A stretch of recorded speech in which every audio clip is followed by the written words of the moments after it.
Peace to the saints.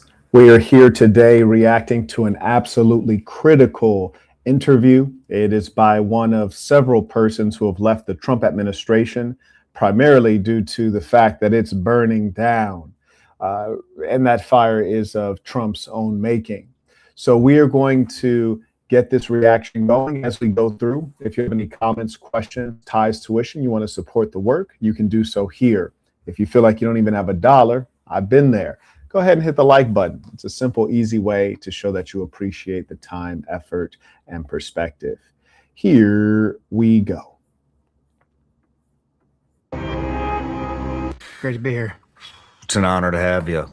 So you resigned last week. I did. How's that going?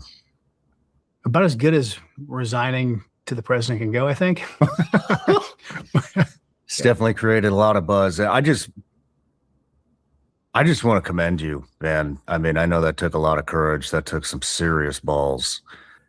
I want to double down on that. I commend him as well. And often we hear claims that things take courage, and really they don't. But to not only go against the will of the person in the highest office in America, and perhaps in the in the world, aside from maybe Bibi Netanyahu, that does take courage, especially when that individual is extraordinarily petty and vengeful. So I doubled down in commending him because his action not only shows his integrity as a man, but also it is a part of the accumulation of what is necessary to dethrone Donald Trump. To do that, especially with the statement you made. Wow. And, you know, internally, but just me, myself, I haven't been happy about really much of anything that's been going on. I feel like it's been a 180 bait and switch from what we were told in just about every aspect. Yeah, 100% it's been a bait and switch. And one of the things that I want to point out is there are a lot of ideological people who are just very mental, and they suggest that, oh, well, you voted for Donald Trump. Well, that doesn't mean that whatever the person does, which is out of line with their campaign messaging, which could be illegal and unethical, doesn't mean you sign off on that. And that just shows the petty, foolish nature of many people, which is precisely why I talk so much about education, not only academic education, you know, in the basics of arithmetic and reading and comprehension, logic, but also values. And certainly the West is at a great lack for values. And I've been wondering, because I know there's people frustrated up there, and I've been wondering, what are you still doing in the position if you're not doing the fucking job that you were supposed to do? Why are you still there? Is it power? Well, that was a silly question. Yes, of course it's power. Power? Is it because it's not power? They might think it's power, but if you're not able to do the fucking job that you're there to do, then you're powerless, right? That's the conclusion that I came to. I mean, after a year of really, trying as hard as we could to advance what we believed the agenda was, in particular, keeping us out of endless wars, and preventing, more bloodshed overseas, and then potentially more blowback terrorism here. I just felt like we weren't being effective. I wasn't being effective anymore. And so for me, it's like, I don't want to stay just because I have a title, some degree of, I don't know, prestige, whatever. I don't want to stay for that. I want to stay for the mission, but then also just seeing, and I'm sure we'll get into it, there's things I mentioned in the resignation letter, seeing the way we're being slow walked and then rapidly entering this war. I had to say something about it. I couldn't be a part of it once the coffin started coming back from Dover, from overseas to Dover. I just couldn't be a part of it just based on all the experiences I had previously. One thing I want to say is, sometimes I may state that being in the military is not serving your country. This is not to disparage our soldiers. This is to preserve their lives. I don't want people thinking that they're doing something that is patriotic and good for the citizens and putting their life at risk for the emotional outburst of a megalomaniac such as Trump. I respect and value the soldiers. My brother is, in fact, a soldier. And so I have a lot of respect. Moreover, I would also like to encourage folks. A lot of people come to me, they say, hey, Marquette, what field should I go into? And often people go into the military, maybe when they don't have a great plan, they want to kind of get off their mother's couch. And I do want to recommend some alternatives that are very reasonable, like going into law enforcement, whether it's as a police officer or even as an ICE agent. And I don't agree with ICE, but if you guys really are following the ism, you might understand why I'm suggesting some of these things. And also, if you say have an accounting background, you might consider going into the IRS. I think these are great opportunities, and it gives you an opportunity to help be a reformer. And so if you do pursue these opportunities, we really want to support you. I know it will be challenging to be in the belly of the beast, but we fully support you. Carrying on. Because I'd said to myself years ago, if I was ever in a position to prevent us from getting involved in a quagmire, I wouldn't be quiet about it. I would say something about it, and so that weighed heavily on me.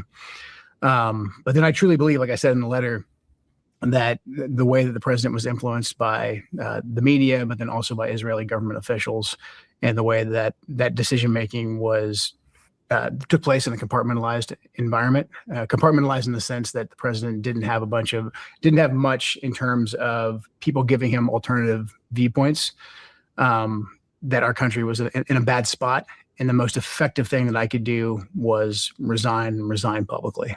You get a ton of this. I respect highly because he didn't babble. He took a stand. He took an action, and even an action that can impact his career, his opportunities, and his finances. And so often when you see people doing the work of the devil, either, oh man, I'm just doing my job. Well, your job is working for the devil. That's not a job you should do.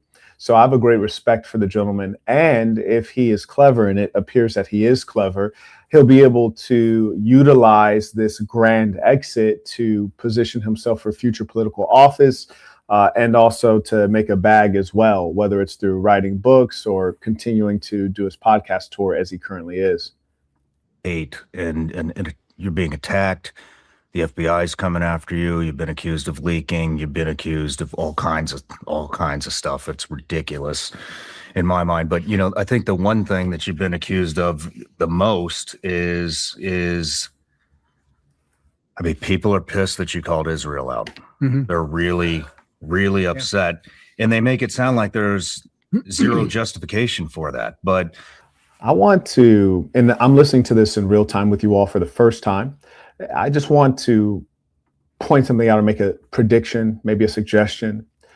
So I'm going to point out that every time these conversations happen, people acknowledge that Israel may be problematic. I'm predicting that they won't get to the solution stage, which is, well, what do we do? What do we do about the problem that is consistently posed by this regime? And then I want to make a suggestion that we organize. That's why we have peacetothesaints.com. We invite you to join this thing of ours. But let's pay attention and see if these two highly intelligent, capable men are able to make it past the analysis or the complaint stage and move on to the planning and solutions stage. Because we all know what the problem is.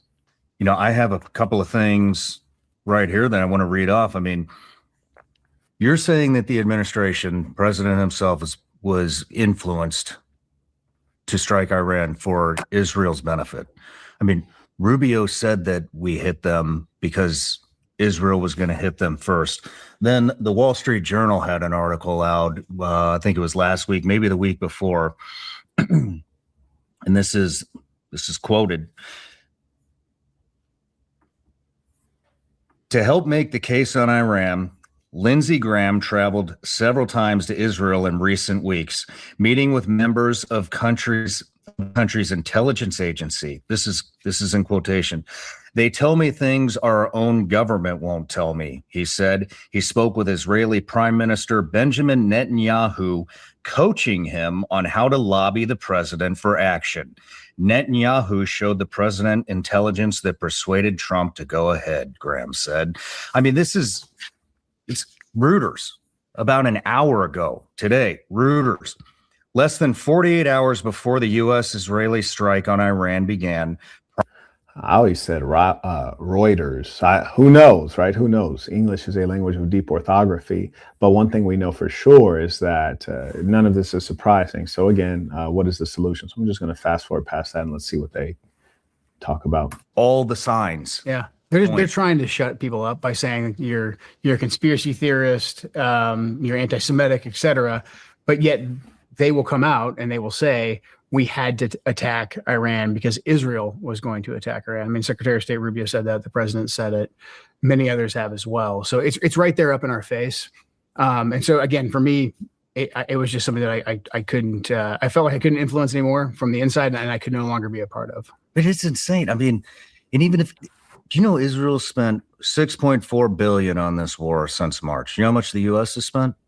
Approximately 18 to 25 billion, with another request for another 200 billion from. And that same playbook is playing out now. And I referenced the Iraq War. I referenced what happened in in-depth, detailed, and constructive conversations. And this is what 180 fucking lie. This is what B stated, in quotes, no conversation has taken place between Iran and the U.S., and Trump's claim about having these talks is false. They described it as psychological warfare intended to manipulate energy prices, markets, and buy him time. And a senior Iranian security official quoted, Tehran is not in talks with Trump, and that he backed down from attacking energy infrastructure. One thing we know is that the Donald is very dishonest, and I would even posit that so much of what he says is intentional manipulation, whether it's manipulation of financial markets, manipulation of the press, or manipulation of his enemies, and even sometimes of his allies. And so we can't take it seriously at any level. We just have to observe the movements. Right now, we see that there's an increased organization of military assets around Iran, and this has been going on for the last month. So we know that an invasion is pending. There's just no doubt about it. The nature of it will be initially small. I think that those sections that are deployed will not be as effective as he would have hoped, and then they'll maybe have to pour in some more people. One of the things that Trump has done that I think was really foolish, and it signals American weakness, is that they've removed defensive capability from South Korea, which was theoretically protecting the South Koreans from the non-existent North Korean threat. And they've deployed some of those missiles, those interceptors and systems to the Middle East, largely to protect Israel. And at some level, maybe the GCC. But that lets everyone know that America's running short on supplies. If you have to rob Peter to pay Paul, then you are really in a position of scarcity. Structure after Iran's credible military threats and market pressure. There has been and is not any negotiation underway.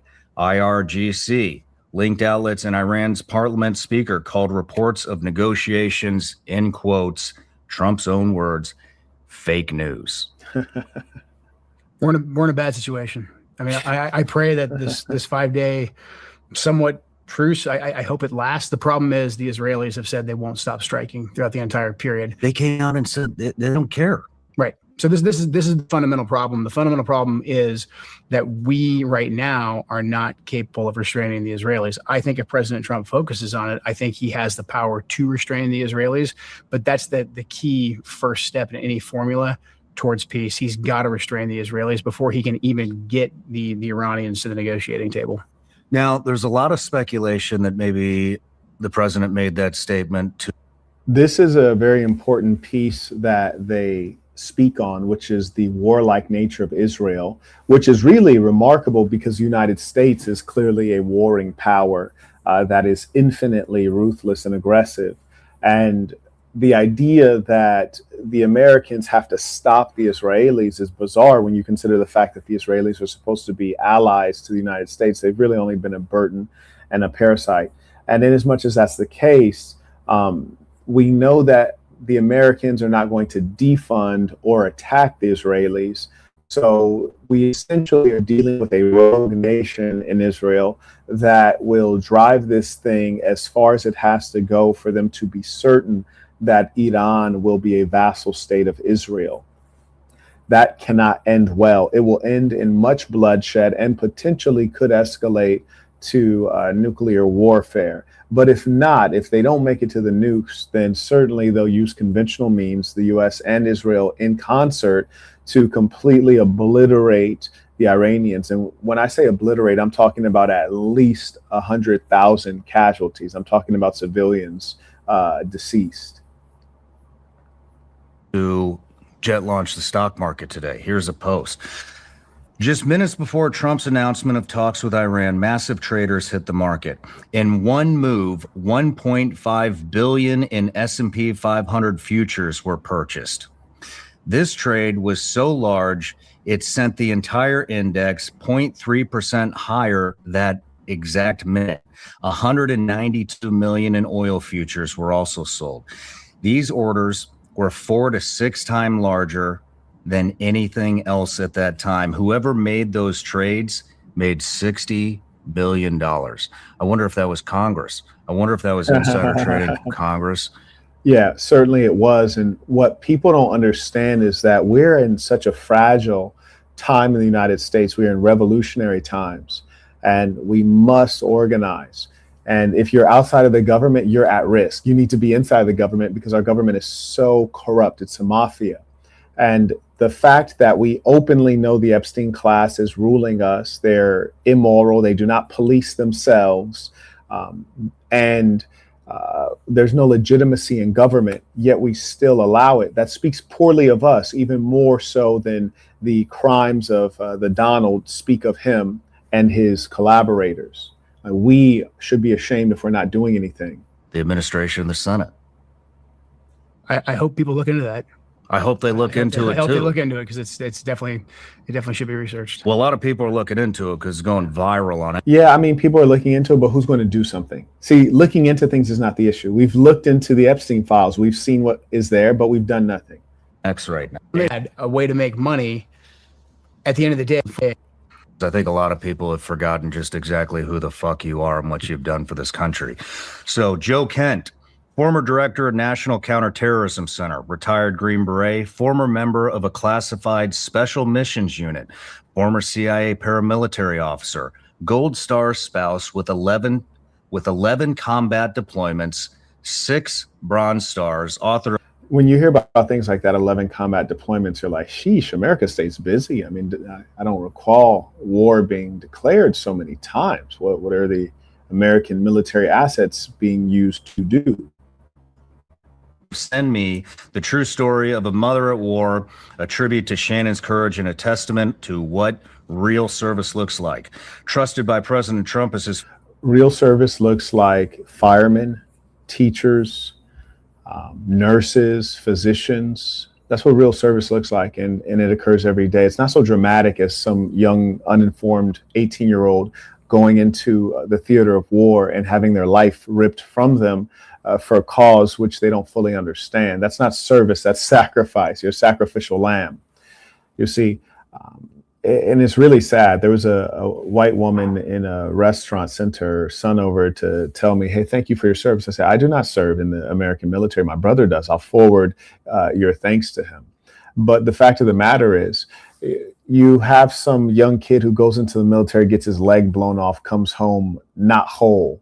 We're thanking him for his service. He put in 1 year versus, say, a 6th grade teacher who taught 6th grade for 30 years, raised up generations of Americans. Is that not service? Do we ever walk up to a nurse and say, hey, thank you for your service? You serve a critical purpose in the society.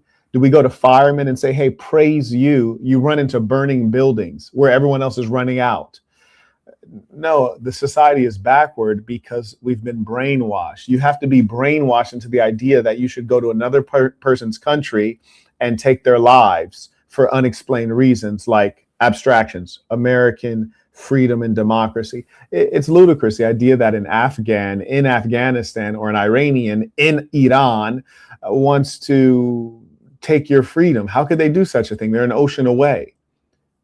Foreign policy advisor and leader and the investment. I wonder how many of the pedophiles that were in the Epstein files, I wonder how many of those pedophiles have active FBI investigations on them. probably fuck.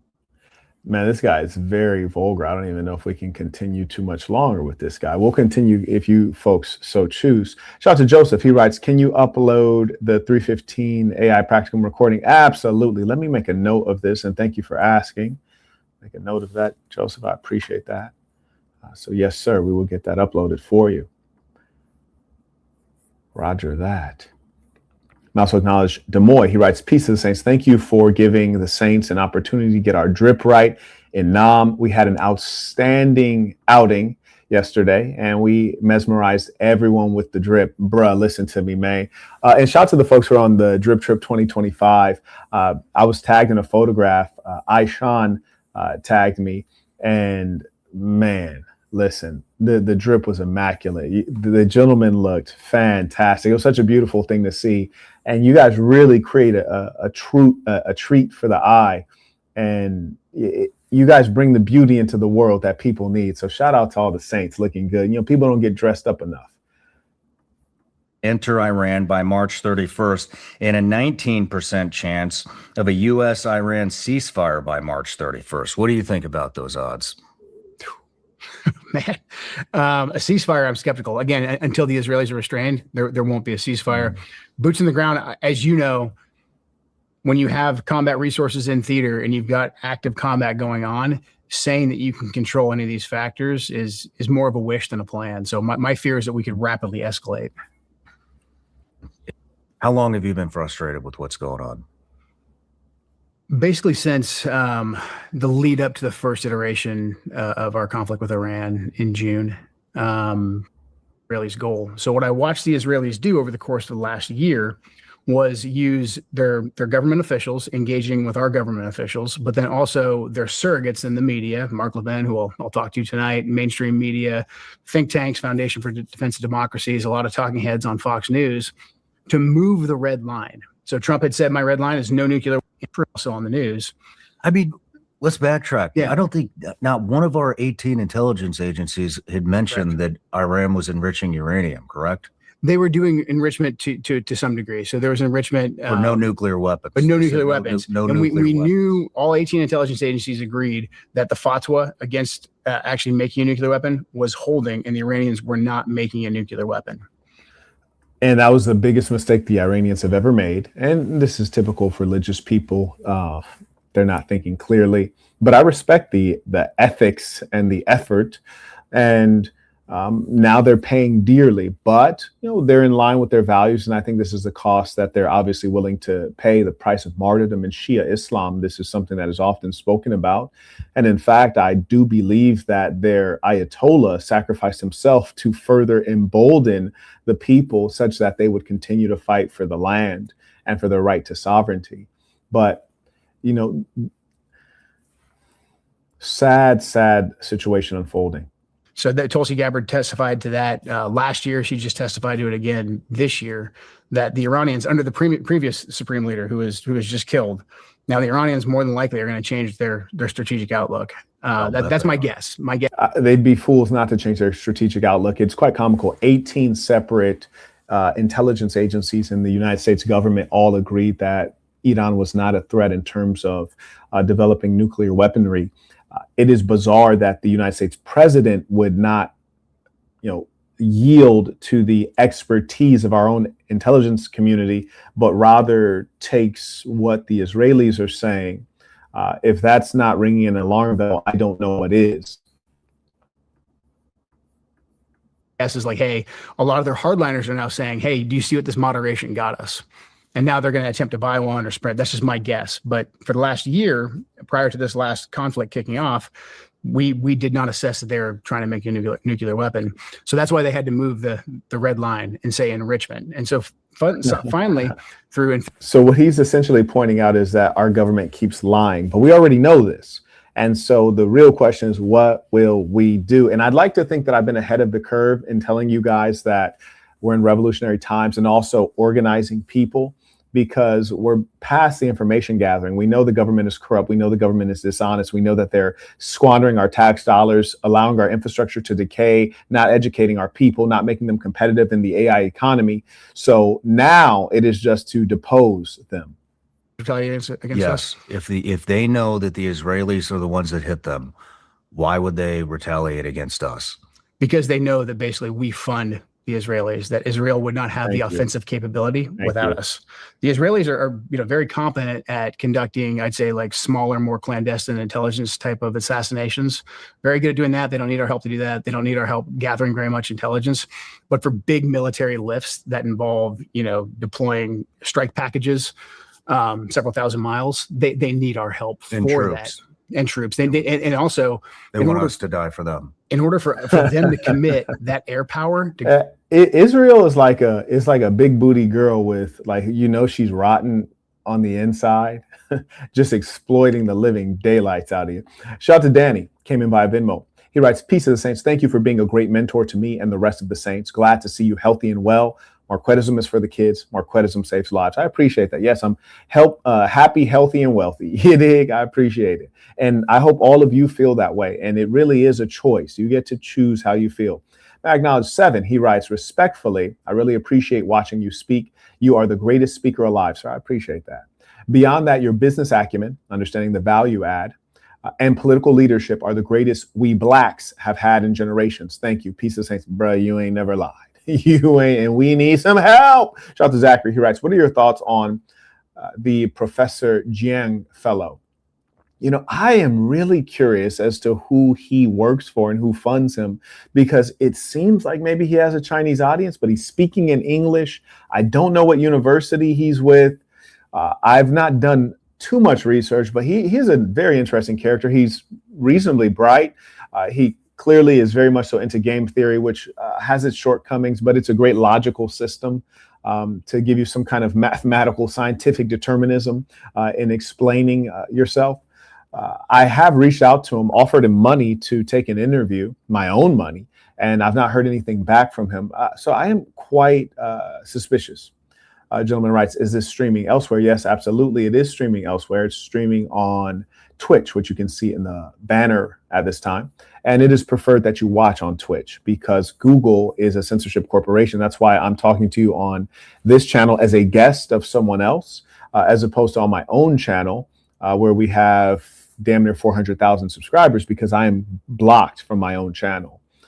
They're making every effort to cripple me in terms of reach and finances, and that is because Google wants to control who you can hear from. They only want you to hear from the jokesters. They don't want you to hear from people who are serious, men who are organizers, men who are leaders. They want you to hear from political commentators, people who will never do anything, people who are just babblers. They're trying to control you. It is a concerted effort. Go strike Iran, they're leaving some of their airspace vulnerable. So they need us to back them up in that regard as well. So without us providing the defense and the offensive capability, Israel can't do it.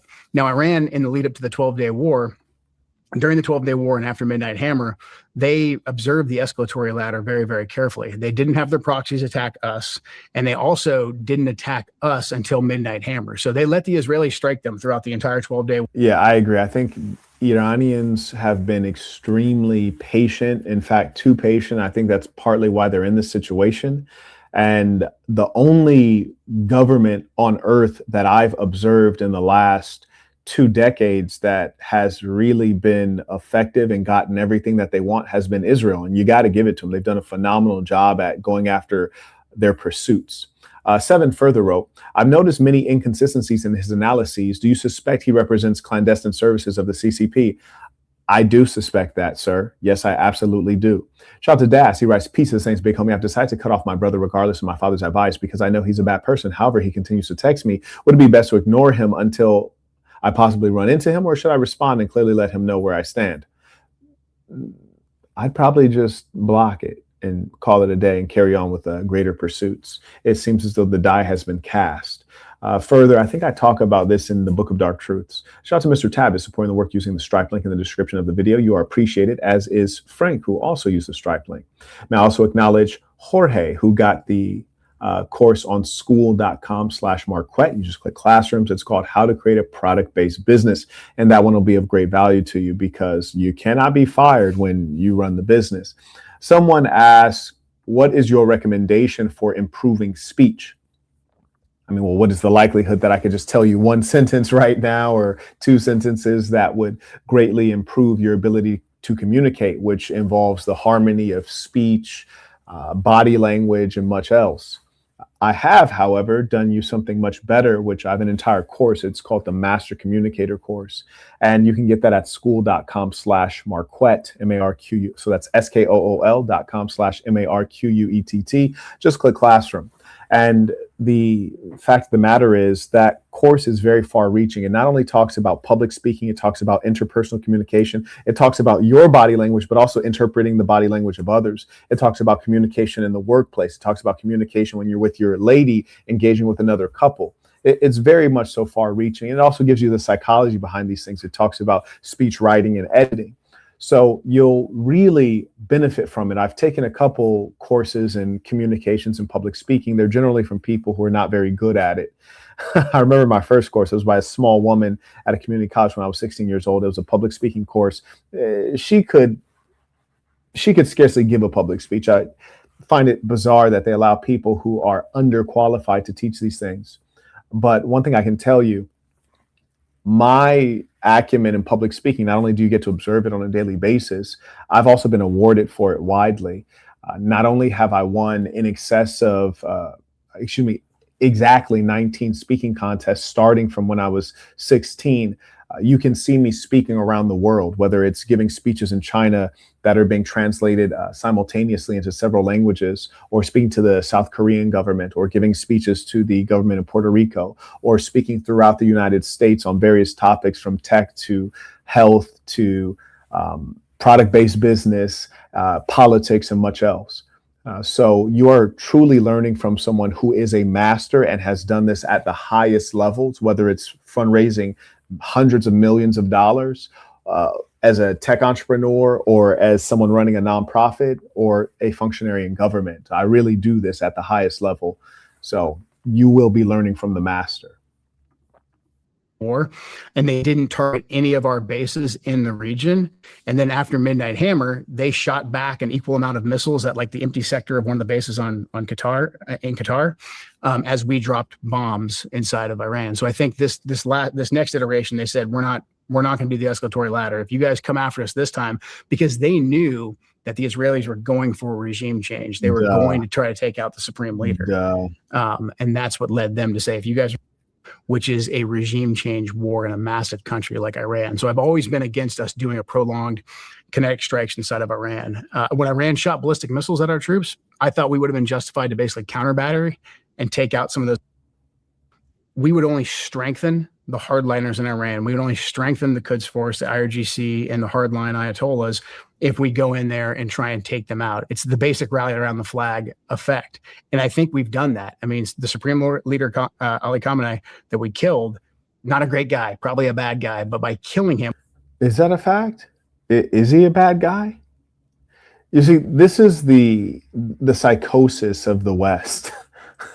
They're the ones that are run by the Epstein class. They're the ones who commit, violence around the planet Earth. But somehow, the Iranians who have started no wars, they are the bad guys. Extraordinary. We basically said, the next guy who's in charge, he's going to say, we're not going to have a prohibition on developing nuclear weapons. And if we end up killing him too, and we end up killing some of the other folks that are more modern. And it's also funny that we keep talking about the act of taking life, but there's no reverence around it. There's no sadness. It's a process to these people. It's very much so in their nature. Their nature is wicked. And I find it to be very challenging to be under such a system. I feel like a captive because I don't condone any of the things that this government does. Shout out to Kifagio, who just purchased the Black Box on audiobook. You can get the Black Box on audiobook only from my website. You can go to peacetothesaints.com and scroll to the bottom, click products, and you can find the Black Box on audiobook. I actually narrate it myself, which is very rare. And that's because I want to animate some of the many voices that were involved in my life story. All right. They're not going to be replaced by like a mini Thomas Jefferson. They're going to be replaced by more and more hardliners. There's always been a tension in Iran between the clerics and between the IRGC. And the IRGC, it's full of pipe hitters, man. I mean, it's the guys who fought the Iraq-Iran war. They fought us in Iraq. They fought against the Israelis in Lebanon with Hezbollah. So if we give these guys the ability to basically say, hey, don't listen to the moderates. Our job is to fight the Americans. It's to fight the Israelis. Then this is going to get harder and harder. There's going to be more terrorism. I think that could have been better expressed by the simple fact that the more you take life in Iran, the more the Iranians are going to be displeased with you, especially when you're bombing girls' schools. So, I mean, that's a very simple concept, right? If someone takes the life of your family members or your cousins, it doesn't matter what your politics are, left or right, Democrat or Republican, they have now become your enemies. And so any people under attack are going to hate those who are attacking them. It's quite simple. You don't even need all the complexity that Mr. Kent shared. There's going to be more blood. And then basically the only recipe for getting out of this is going to be more and more continued war. Problem is, though, you've got the Straits of Hormuz as a choke point for major world energy. More and more hardliners now. What are we doing? Well, right now, is there a strategy? Well, the problem is we have a drastically... You're asking, is there a strategy on the American side? The strategy on the American side is obey Israel. The Israelis do have a strategy. It is to enact the Greater Israel Project, which would involve consuming a part of various other countries, namely Syria, Egypt, Saudi Arabia. And there's two other ones that are escaping me at the moment. But yes, so the Israelis definitely have a strategy, and it's working. Different strategic goal than the Israelis do. So we will say that Israel is our ally in this. They're basically our co-equal in this. People like me will say, actually, we're not really even co-equals. They're leading because we're having to react to them.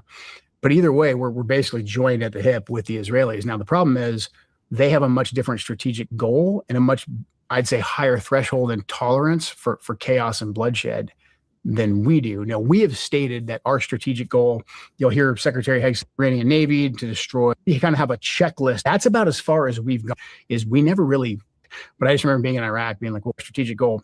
The Israelis have a very clear strategic goal, and that is to take out this regime lock, stock, and barrel. That's to get rid of the Ayatollahs, the clerical. But you're falling short there, because the question is why? Why do they need to get rid of this regime? It's because the only significant military force that's willing to go against Israel in the region is Iran.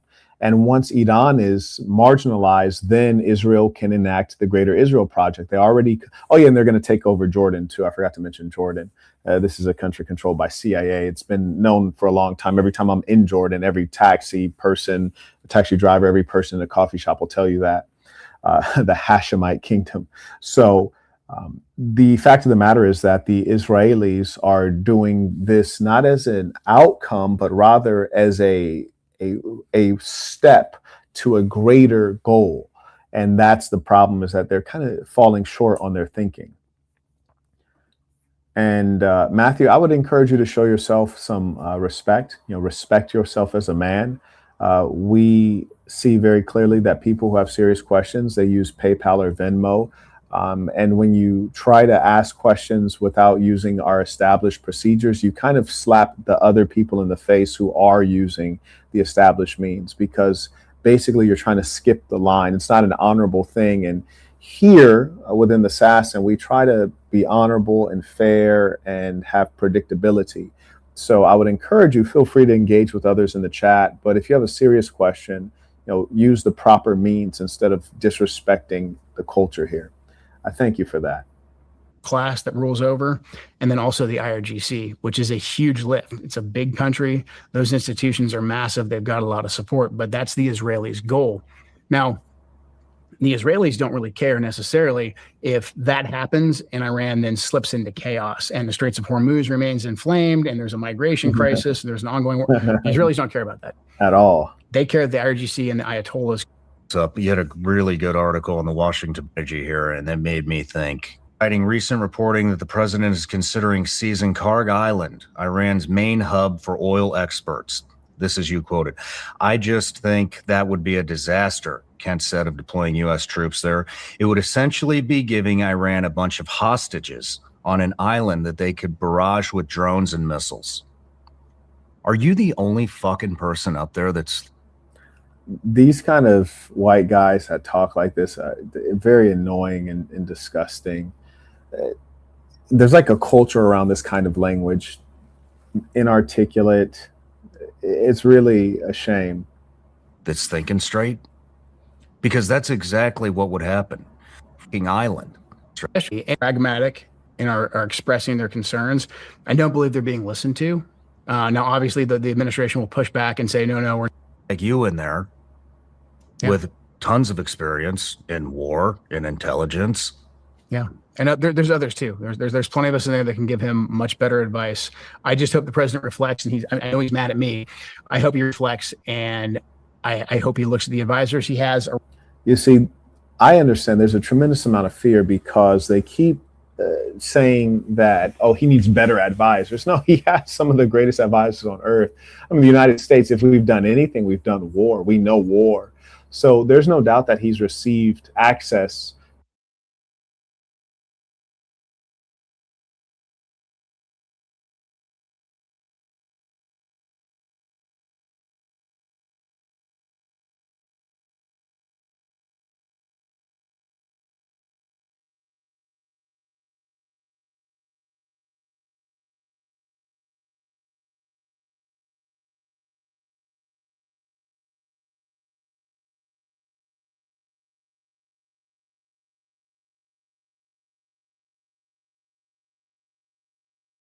We can't defend them against what's taking place. We can't defend them from Iranian ballistics, Iranian drones. They know full well that the war was launched by Israel, and now they're suffering the consequence. So all of a sudden, we're not the best ally. So how long do we expect them to continue to settle their transactions in the dollar?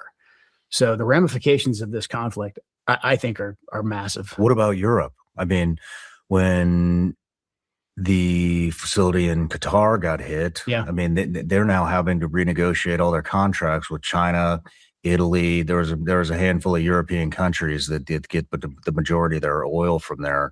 Now they have to renegotiate because they're going to default on the contract. Yeah. There's only one country that gains in this, and that's Israel. I mean, that's just the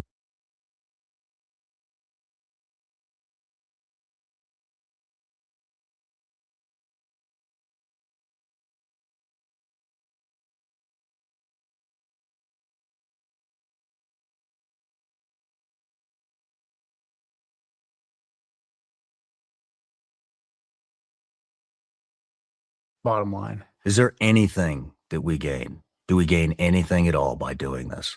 I don't believe so. I mean, my critics would say, no, we're finally once and for all taking out the Iranian regime. Again, for all the reasons I previously outlined, I just disagree with that. And again, we don't seem to have a strategy that's working in that direction, minus the punch list of things that we're bombing. Well, Joe, I want to take a break here real quick. But before we do, I saw Trump's speech this morning about you too. He's poking fun that you lost your congressional run. So I pulled some stats.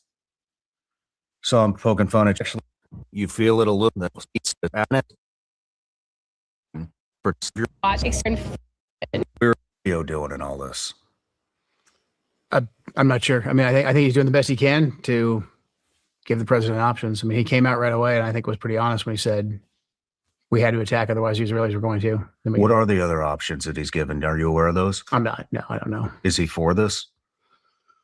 That I don't know, honestly. Yeah. What? Arab Spring happened. There was some energy from the people. I think that was somewhat organic. But then in short order, we came in and we said, we're going to work with the Israelis, but we're also going to have to work heavily with the Sunni population on the ground in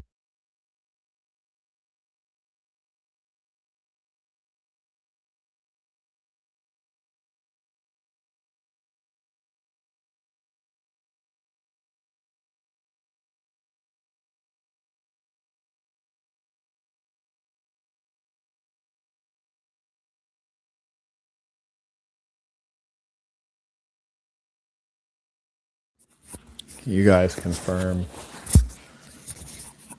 Can you hear me? Alpha 1 in the chat if you can hear me. Okay, fantastic. All right, appreciate you. In Syria, to create an uprising. And that's where ISIS came from. We worked directly with al-Qaeda. Hillary Clinton's emails confirm this. The operations that we were doing to support the so-called Free Syrian Army, and there were some moderates there, but the most effective guys initially were al-Qaeda and then eventually ISIS. Now, obviously, ISIS got out of control and they started plotting attacks in Europe. They started plotting attacks in America. They took over large swaths of Iraq. So we then had to go back and put out once again the brush fire that we had started and go after ISIS. That's where I lost my late wife. But Israel was the driving factor in that. You know, it's quite sad this fellow has dedicated so much to warfare, including his wife. And me personally, I could never. But, you know, he's liberal. You see, these folks in the West, they're liberal. Even the ones who say they're conservative, they're still liberal. Donald Trump, how can you be a conservative Republican and then you have Scott Bessent in your cabinet who's a open skittle guzzler? That's liberal. How can you be a protector of your wife when she's in the military? That's liberal. And she died in the military, didn't protect her very well. That's liberal. That is not the way of a proper man. And we have to understand that the sickness in the West is very, very deep. We have to do away with this filthy culture that is dominating presently. And you know, I feel sorry for the guy, but I'm thankful that he's at least trying to become some level of asset to the good side. But what I am getting tired of is watching so many podcasters show fake outrage when in actual fact, they only talk about these topics because they're hot topics, but these topics don't mean anything to these people. They're not taking any action. They're just collecting the ad rev and pretending to be angry on camera. There's no way you have millions of subscribers and you can't organize people. You could if you wanted to, but you'd rather collect money than to collect people together to take action. These people are extremely insincere. Like, you cannot believe them. We took down Saddam, who was a strong man against Israel. We then had to go in and take out Assad, who was a strong man against Israel as well. And now this is the third phase. We're going now into Iran to take out that strong government for Israel. And who did we put in charge of Syria? Oh, we handed that whole, well, again, we screwed the whole thing up so much. We handed it to a leader of fucking al-Qaeda. Yep. He was. And mind you, al-Qaeda as well as ISIS were created by the United States and Israel. And again, this guy with the cursing, what can you do? It's extraordinary how much they can curse and get away with it. But for some reason, if I curse, then my channel gets flagged. Anyways, and I want to shout out to Joseph, who was kind enough to send the Venmo, which said your audio is muted, which is how I figured it out. So thank you to Joseph. You know, as I may remind, I don't watch the general live chat. So that's why it took so long. So thank you very much to Joseph. And I also acknowledge Andre, who came in via Rizdem. That's RIZZDEM, Rizdem.com/Marquette Devon. It's a website where you can ask questions and get a guaranteed response. He sent in the following question. I reflected deeply on my life last night and realized something may be missing: spiritual grounding. Not self-belief, but a true belief in a higher power. For years, I've leaned on the ism as my spiritual foundation, and that has gotten me further in life than anything else. Can a person be spiritually fulfilled without believing in God? I think there's no doubt about that. There are various spiritual practices, and this is not to speak ill of anyone's religion or any monotheistic pursuit, but there are many practices that human beings engage in presently and in times past that are very spiritual. Dancing, singing are spiritual things. I'm not talking about you have to be able to sing. I'm not saying you have to be a good singer. For example, I'm an atrocious singer. I hate to admit it, but I know it's true, because when I listen to myself singing, like I get mad. I get mad. It's that bad. But the experience of lifting the voice in the remembrance of God or in singing about good things and goodness is a spiritual practice. Dancing is a spiritual practice, not twerking and being a sexual being. But these are expressions that are core to the human experience, and taking out time to meditate and be in silence among others. There's so many practices that we have forgotten, and that is why we feel a level of emptiness, isolation, and loneliness. We're living in the most backward of ways. So yes, there's often a gulf or a void where spirituality should be. So I absolutely encourage you to dive deeper into that. And I don't think it has to be centered in any monotheistic religion, because so often I observe people who purport to be Christians or even Muslims, and there's no spirituality or satisfaction within them. They're still yearning. They're still degenerate. I meant to record that answer for you. Shame on me. Let me record that real quick for you one more time. Hopefully you're listening here. Peace to the saints. Thank you for that question. There are many spiritual practices that human beings have engaged in over the millennia. Dancing, singing, both are spiritual practices, whether they're, dancing for, it doesn't have to be gospel music or doing a praise dance. Just the act of it provides a spiritual release and connection. And also being among people who are good people, especially when you're in meditation and silent reflection, those are spiritual practices. So I certainly don't believe that spirituality must be connected to a major monotheistic religion. And I would, in fact, encourage you to engage in regular spiritual practices of stretching, of meditation, of silence, and doing it with other honorable men, other saints. And I think that you'll find great satisfaction and solace. And I think human beings should dance at least once every 2 weeks. It's a certain kind of release that we need. Peace to the saints. Okay, fantastic. Carrying on. Then ISIS initially, he was an Al-Qaeda initially in Iraq, fighting against us. We had him in jail, joined ISIS, broke off from ISIS, hand-selected by bin Laden's right-hand man, Ayman Zawahiri, to lead Nusra. And then they rebranded. And this is the number one way to fool Americans as a jihadist is just put on a suit and get a good PR company. And then apparently we'll just believe whatever you say. There's videos of this guy holding people's heads that he cut off. Yeah, he's the thug. He's shaking He's a brutal President terrorist. Trump's hand. Yeah, bro, go hard. And the funny thing is now they're trying to blame the jihadist as though he tricked the Donald and the entire American Israeli intelligence apparatus, which is not true. So I find this to be very despicable, the way Mr. Kent is representing this. The United States is fully aware of who this fellow was. In fact, I wouldn't be surprised if the United States handpicked him because America is very well known for putting up puppets. And this guy may or may not be a puppet, but certainly may be a leader who has been installed and at the very least has been signed off on. That's why he was shaking President Trump's hand. So to suggest that because he has a suit and a PR firm, he somehow bamboozled and hoodwinked the greatest of bamboozlers, I think that is very dishonest. Good advice. Yep. And so what the fuck are we doing? This guy again. Exactly. What are we fighting? A fucking this guy's cursing every second. And these are the kind of things that let you know there's something wrong in this meritocracy. We are not in the meritocracy that Hegseth and the white supremacists claim we are now in. There's no way you have this bald white guy who's nothing to look at, curses every question. He can't ask a question without cursing.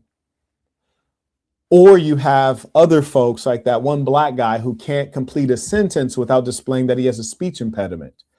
Or you have that one fellow with the toupee on Pat Bet David's podcast, and he has never any meaningful insight, always interjecting with some bit of nonsense. This is not a meritocracy. We observe consistently in the podcast space, which should be a space that is dominated by those who are quick-witted, intellectual, reasonably attractive, and well-informed. Yet we don't see that to be the case. So there's no doubt that there's something weird going on. We're in the twilight zone. You should be deeply suspicious. Right. He said, we're going to go in, we're going to take out the caliphate because it poses a threat to us, and then we're going to get out. And this is why I supported President Trump, even after losing Shannon, because he was trying to get our troops out. The military was fighting him. And then when Assad fell. What about the IAEA inspections?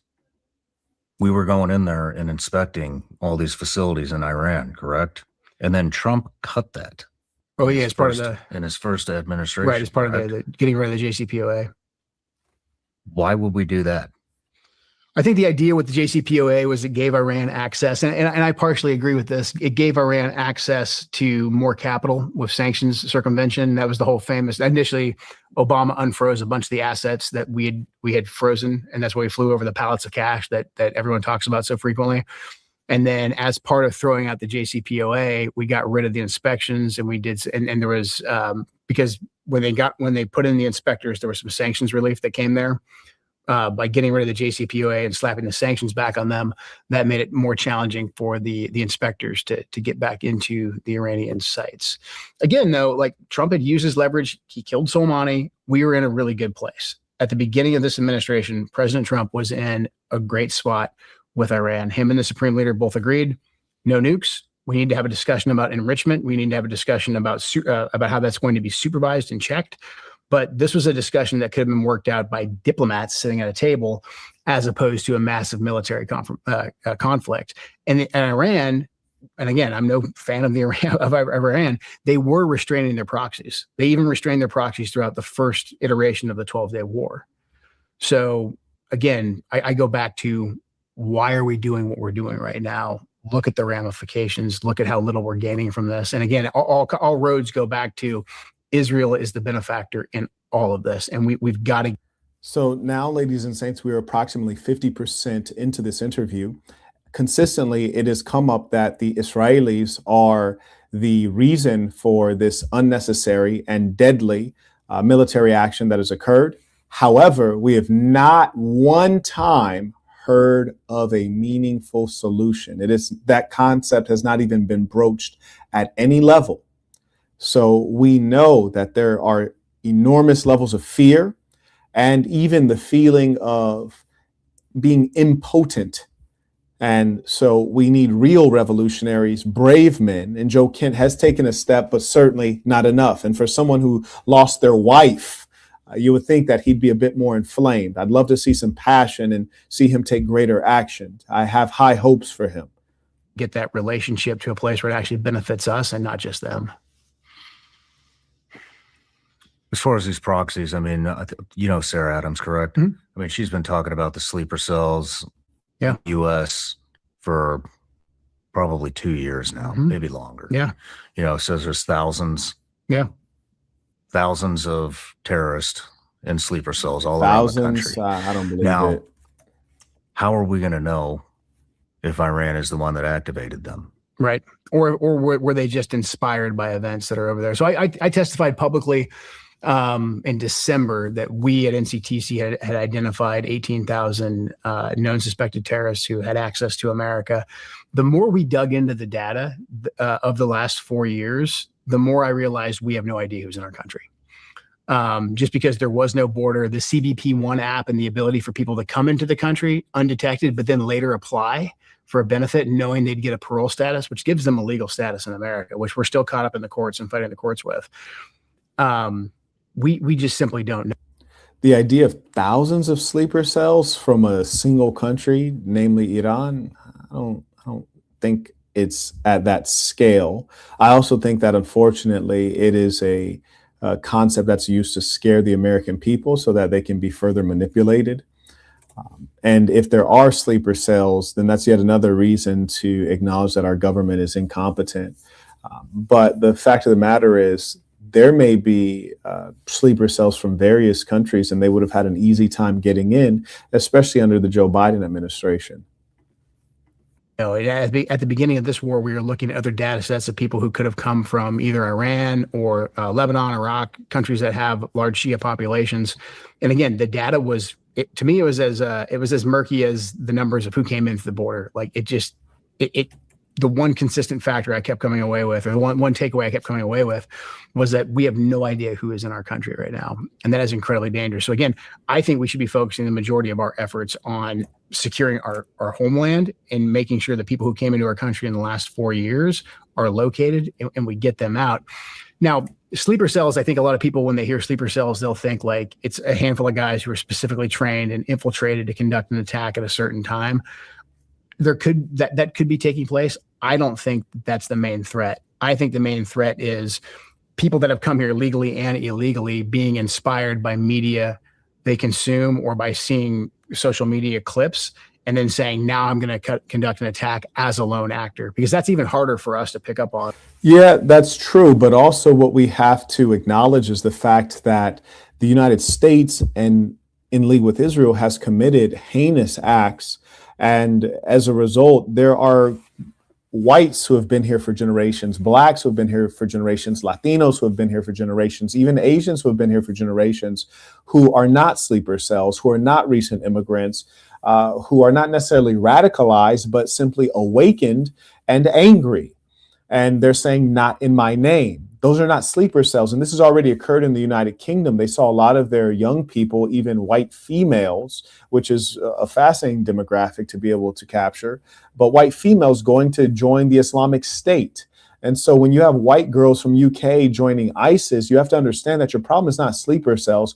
Your problem is that people are, in some cases, being radicalized because they're being recruited, but in other cases being radicalized because the facts are egregious. The facts of the Epstein class ruling us are egregious. The facts of us attacking a sovereign nation for no discernible reason, well, except Israel, are egregious. And that alone is going to awaken a wrath. And so it's upon the government to correct their behavior. It's not the sleeper cells we need to be worried about. We need to be worried about social unrest broadly. Mark, what do you mean? Today, literally, there's the No Kings protest that is against our government. And it is the largest protest that has occurred on American soil, occurring simultaneously, very well organized across a number of cities. So those are the things we need to be looking at. Like cells, when they infiltrate, they have to communicate with each other. The U.S. intelligence community and law enforcement, we're pretty good at infiltrating those cells and detecting them. It's not 100%. It could still happen. But when it's a lone actor and it's someone who's just inspired to take action based on the fact that they shouldn't even be in our country in the first place, and they see some media and they take action, then that's hard for us to actually get ahead of and stop until it's too late. And at the beginning of this conflict, we've already seen several attacks. There was a guy down in Texas who went in the bar and shot up several, I think killed 3 people, shot several more. You know, he had an Iran t-shirt on.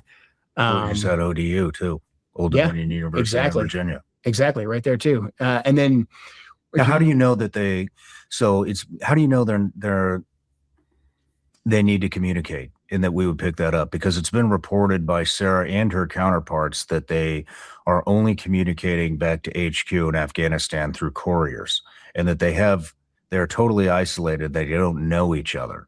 So the only way they have to communicate is through couriers, which we would not pick that up. That's definitely possible too. Yeah. That's certainly possible. Yeah. Yeah. I wouldn't rule it out.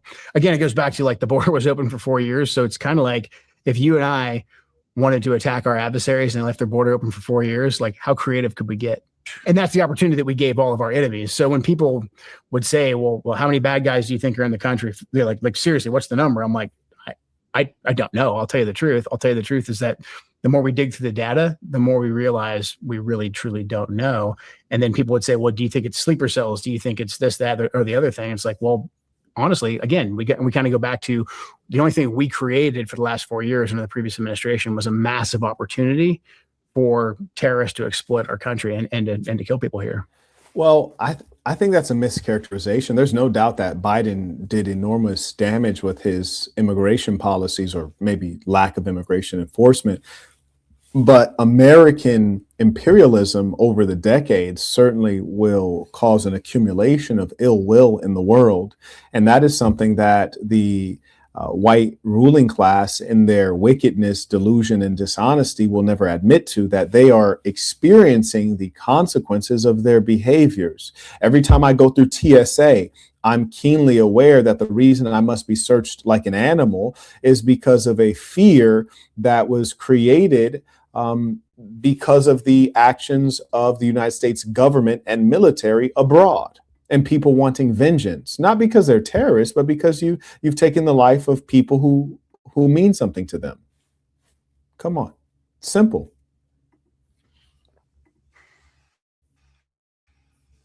If they were to attack with a proxy, would you be 100% confident that it was them?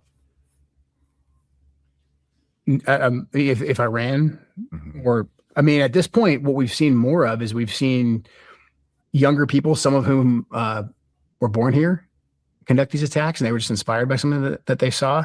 And then a lot of them too. I know Sarah has her theory of the case. I think the bigger threat, based on what we saw last year, we saw the terrorist attacks we saw here in America most of those people were inspired by media content they had consumed coming out of Gaza, the Gaza conflict, and they cited Gaza as being a driver pushing them towards violence. So, yeah, obviously, if we intercepted a cell of Iranians that, we could prove. And that's an important thing to consider. So the suggestion is that seeing content from Gaza is radicalizing force. But is that propaganda or is that just journalism and news reporting? So what this government agent, and this is what he has been as a government agent, what he is suggesting is that if the American people see the truth of what we're doing, we being Israel, America, if the American people see the truth, they will be radicalized into action. So you're saying you need to deny them the truth. You're saying the truth is fundamentally a bad thing. Well, no, the truth is not objectively bad. It's only bad as it relates to the Epstein class maintaining power. And it's really sad when the truth becomes a problem. That's how you know our government is wicked. And it's not only ours, it's also the governments throughout the West. And we learned that from Julian Assange, a white man who is a heck of a hero. And he did jail time merely for sharing the truth. Come on now. They had ties back to Iran, then absolutely we'd have to hold them accountable for that. I mean, there are other motivations for this as well. To get us all riled up. Oh, for sure. 100%. Do you think that's a possibility? I think war always presents an opportunity.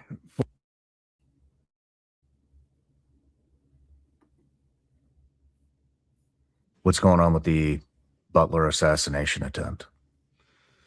So, are we looking into that? Yeah, I think there's basically two schools of thought as to what's taking place right now and how we got in the situation with Iran that, Trump should know better. And I think he does know better. I just gave you the more than likely, I think he just got a lot of bad information. There's a much smaller chance, but I think it can't be ignored, the fact that there was several assassination attempts against President Trump that really haven't fully been explained. Can folks in the chat confirm if there's an issue with buffering or, picture quality or anything like that? Please have eyes.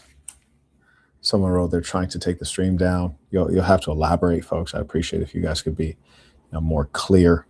You have to understand that I have limited information. I don't know the complete thought that you're having. I can't currently read your minds, maybe in the future. One of which, so Butler itself, no one is saying is linked to the FBI, but 2 days before the Butler assassination attempt, we arrested a guy named Asif Merchant. He was just, prosecuted and I think going to jail. Okay, got you. So we're seeing some buffering on both. So as soon as I mentioned the NUKES protest, the stream became laggy. Understand? Makes perfect sense. Okay, I'll give it a little bit of time, see if it fixes, and if not, we'll go ahead and wind down. If you have any comments, questions, ties, tuition, please send it in now. Jail. We arrested him for being recruited by Iran to come here and attempt to assassinate President Trump to avenge the killing of Qasem Soleimani. Merchant had a FBI informant that was working with him. Merchant didn't know he was an FBI informant, obviously, and they basically set up a scheme to conduct an assassination against President Trump using a sniper. They arrest Merchant, and then 2 days later, a sniper tries to kill Trump at Butler. I wanted to look for potential linkage between those events, was completely shut off and blocked from that. You were? Mm-hmm. That was NCTC. Everybody was the National Counterterrorism Center. Why would they cut you off? That seems like definitely possible. Yeah, it seems strange. Why would they stop people from investigating the Trump assassination? And personally, I think it looked very fraudulent. You just having to get a shot that grazes your ear just so that it could give some blood for dramatic effect, and then your ear is whole again. I think that's extraordinarily bizarre, especially when you see what kind of precision people can have in the way Charlie Kirk met his demise. But for some reason with Trump, he was so much more lucky. I think that's because it was orchestrated, especially because right after you get shot, instead of covering because there may be more rounds being fired, he stands up and puts his fist up in full confidence and in full view of rifle projectile. So no, I don't believe this government. I think that they are lying crooks. Possible terrorism, especially considering the first one was supposedly sent by Iran. Certainly. Yeah, exactly. I don't know. I mean, again, we were told that, hey, the Merchant trial is ongoing, so you can't. Ladies and saints, I'm going to go ahead and wrap this up this time. I thank all of you who have supported the work. Let me make sure I acknowledge you before we hop off. Shout out to Sage, came in supporting via PayPal. I appreciate you. Okay, that's everyone. Thank you for the folks who have supported. Okay, looks like Jordan just came in seconds ago.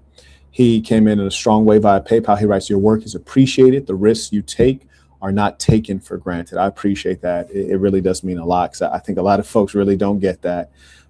Thank you very much. And shout out to the folks who are really about this thing of ours. Peace of the saints. Until next time.